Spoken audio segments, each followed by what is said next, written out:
Dear friends, అందరికీ నమస్కారం. ఈరోజు నేను ఒక పవర్ఫుల్ హిందీ సినిమా రివ్యూ గురించి వీడియో చేస్తున్నాను. 1975వ సంవత్సరంలో అమితాబ్ బచ్చన్ నటించిన ఒక ఐకానిక్ బాలీవుడ్ సినిమా దీవార్ గురించి రివ్యూ వీడియో చేస్తున్నాను. దీవార్కు తెలుగులో అర్థం గోడ అని సాధారణంగా చెబుతారు. ఏమిటంటే ఇటుకలు లేదా రాళ్లతో నిర్మించిన అడ్డుగోడను దేవార్ అంటారు. కానీ ఇక్కడ సినిమా పరంగా ఈ సినిమాలో ఇద్దరు అన్నదమ్ముల మధ్య పెరిగిన అంతరాన్ని లేదా సామాజిక అడ్డుగోడను సూచించడానికి ఈ పేరును పెట్టారు. ఈ సినిమాలోని ఒక డైలాగ్ మేరే పాస్ మా హై, నా దగ్గర అమ్మ ఉంది అనే డైలాగ్ చాలా ప్రసిద్ధి చెందింది. దీవార్ సినిమా 1975లో యష్ చోప్రా దర్శకత్వంలో సలీం జావేద్ కథ ఆధారంగా రూపొందిన ఒక హిందీ యాక్షన్ క్రైమ్ చిత్రం. ఈ చిత్రంలో శశి కపూర్, అమితాబ్ బచ్చన్లతో పాటు నీతూ సింగ్, నిరూపా రాయ్, పర్వీన్ బాబీ, ఇఫ్తేఖార్, మదన్ పూరి, సచ్చేన్ కప్పు మరియు మన్మోహన్ కృష్ణ వంటి ముఖ్య తారాగణం నటించారు. ఈ సినిమాకు ఆర్డి బర్మన్ సంగీతాన్ని అందించారు. కేజీ కోరేగావకర్ మరియు టిఆర్ మంగేష్కర్, ప్రాణ్ మెహ్రాలు సినిమాటోగ్రఫీ మరియు ఎడిటింగ్ బాధ్యతలు నిర్వహించారు. ఈ చిత్రంలో ముంబై మురికివాడలలో జీవించడానికి పోరాడుతున్న ఇద్దరు నిరుపేద సోదరులు చివరికి చట్టానికి వ్యతిరేక పక్షాలలో నిలబడతారు. సామాజిక రాజకీయ గందరగోళ సమయంలో విధి మరియు పరిస్థితుల వల్ల విడిపోయిన ఆ ఇద్దరు సోదరుల మధ్య ఏర్పడిన గోడను ఈ చిత్రం పేరు సూచిస్తుంది. ఈ సినిమాను యష్ చోప్రా దర్శకత్వంలో గుల్షన్ రాయ్ నిర్మించారు. సరే, రచయితలుగా సలీం జావేద్లు వ్యవహరించారు.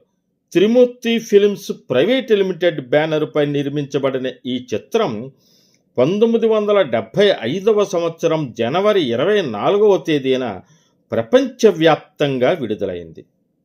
ఈ చిత్ర నిడివి 176 నిమిషాలు. దీని కథ, స్క్రిప్టు, సంగీతం, నటీనటుల నటన, ముఖ్యంగా అమితాబ్ బచ్చన్, శశి కపూర్ మరియు నిరూపా రాయ్ల వల్ల విమర్శకుల ప్రశంసలు మరియు కీర్తిని పొందింది. ఈ చిత్రం వాణిజ్యపరంగా విజయవంతమైంది మరియు ఒక అద్భుతమైన చలనచిత్రంగా పరిగణించబడింది. ఇండియా టైమ్స్ దీవార్ను తప్పక చూడవలసిన టాప్ 25 బాలీవుడ్ చిత్రాలలో ఒకటిగా పేర్కొంది. అంటే ఈ చిత్రం యొక్క గొప్పతనం మనం తెలుసుకోవచ్చు. ఇంకొకటి ఏమిటంటే, ఇది మీరు చనిపోయే ముందు తప్పక చూడవలసిన 1001 సినిమాలు జాబితాలో చేర్చబడిన 3 హిందీ భాషా చిత్రాలలో ఇది ఒకటి. ఇది ఇప్పుడు ఒక కల్ట్ క్లాసిక్ చిత్రంగా పరిగణించబడుతుంది మరియు భారతీయ సినిమాపై మాత్రమే కాకుండా భారతీయ సమాజంపై కూడా గణనీయమైన ప్రభావాన్ని చూపింది. దాని వ్యవస్థ వ్యతిరేక ఇతివృత్తాలు మరియు అమితాబ్ బచ్చన్ యొక్క యాంటీ హీరో విజిలెంట్ పాత్ర ప్రేక్షకులను ఆకట్టుకున్నాయి. అమితాబ్ బచ్చన్ పాత్ర తరచుగా భారతీయ సినిమాలో అత్యంత గుర్తుండిపోయే తెరపై పాత్రలలో ఒకటిగా పరిగణించబడుతుంది. ఈ చిత్రం హిందీ సినిమా యొక్క యాంగ్రీ యంగ్ మ్యాన్ను, అమితాబ్ బచ్చన్ను యొక్క ఇమేజ్ను పటిష్టం చేసింది. ఈ చిత్రం రచయితలైన సలీం జావేద్ల విజయాన్ని కూడా సుస్థిరం చేసింది. వారు మరిన్ని బ్లాక్ బస్టర్ చిత్రాలను రచించారు. వాటి విలువ విపరీతంగా పెరిగిపోయింది మరియు వారికి ఆ కాలంలోని అగ్రనటులతో సమానంగా పారితోషికం ఇచ్చేవారు. ఈ చిత్రాన్ని 1976లో తెలుగులో మగాడుగా పునర్నిర్మించారు. దేవార్ సినిమా ప్రపంచ సినిమాపై కూడా ప్రభావం చూపింది. హాంకాంగ్ మరియు బ్రిటిష్ సినిమా చిత్రాలను ప్రభావితం చేసింది. ఇక కథాంశానికి వస్తే, కథ ఒక కార్మికుడి కుటుంబంతో మొదలవుతుంది. విజయ్ మరియు రవి అనే ఇద్దరు అన్నదమ్ములు చిన్నప్పటి నుంచి చాలా కష్టాలు పడుతూ పెరుగుతారు. వారి తండ్రిని సమాజం ద్రోహిగా ముద్ర వేస్తుంది. కొందరు తాగి విజయ్ను పట్టుకుని అతని ఎడమ చేతిపై మేరా బాప్ చోర్ హై, my father is a thief, నా తండ్రి ఒక దొంగ అనే హిందీ పదాలతో పచ్చబొట్టు వేస్తారు. దాంతో వారి కుటుంబం చాలా అవమానాలు ఎదుర్కొంటుంది.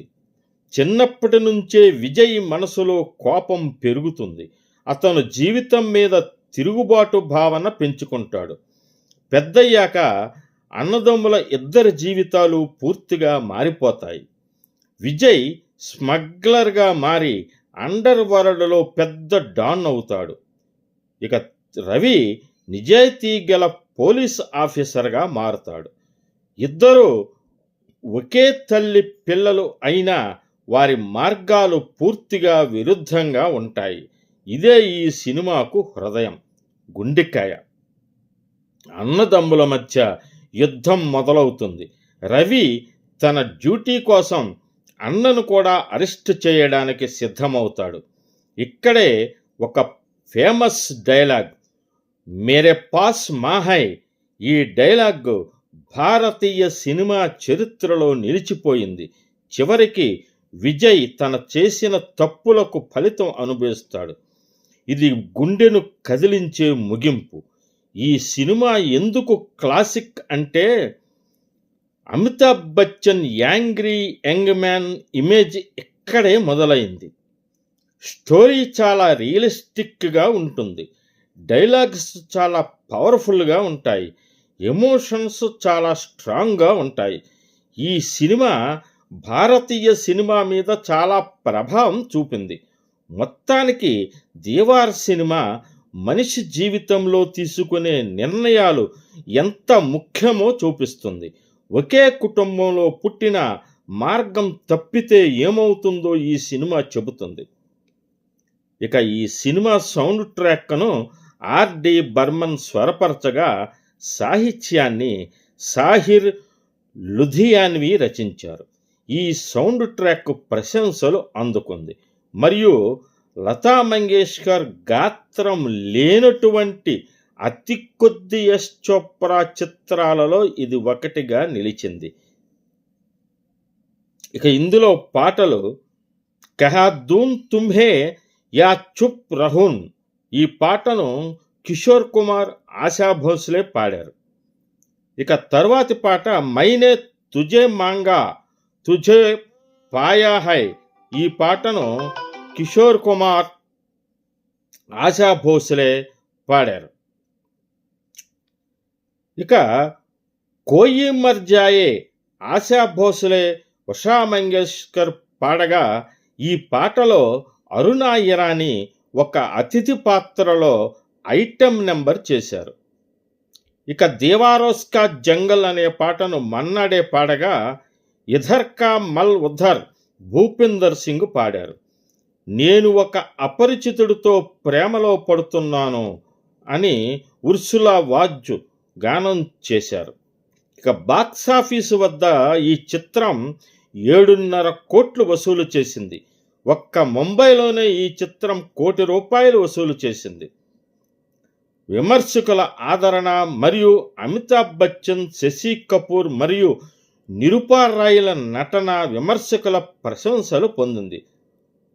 ప్రతి ఒక్కరూ ఫిల్మ్ఫేర్ అవార్డు నామినేషన్లు అందుకోగా అందులో శశి కపూర్ విజయం సాధించారు.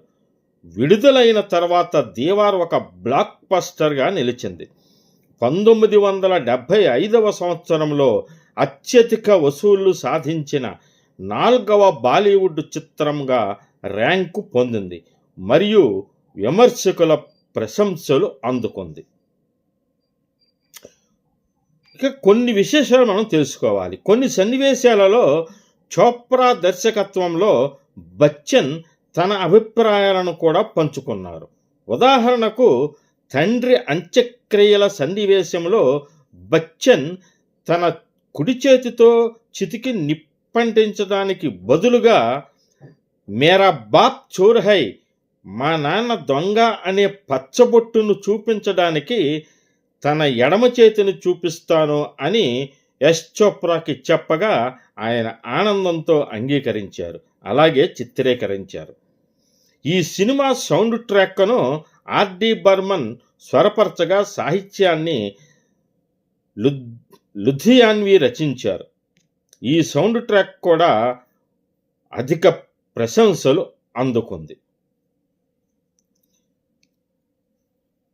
ఇక విమర్శకుల ఆదరణ వల్ల ఈ సినిమా చాలా పేరు పొందింది.